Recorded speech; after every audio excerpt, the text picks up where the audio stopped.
words of peace and unity. And even the last 2 years will have been difficult and challenging times. The like which no other generation has ever faced in world attention. A pandemic that has caused untold suffering, global tensions that are continuing and are threatening global food supply, causing untold disruptions in commodity prices, turbulence in international finance.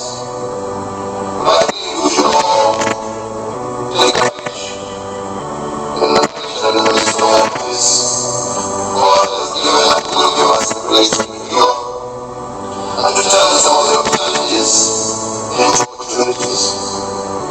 Our prayer also in the COVID-19 cycle, work together, and in the process, countless lives were saved.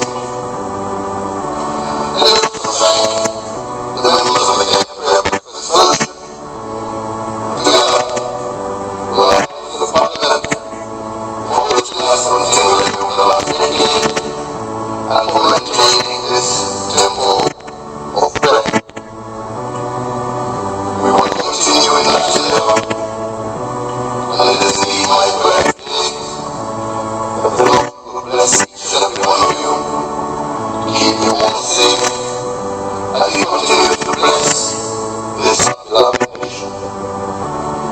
So I conclude by saying, mine is to wish you all peace, mine is to wish that we will end up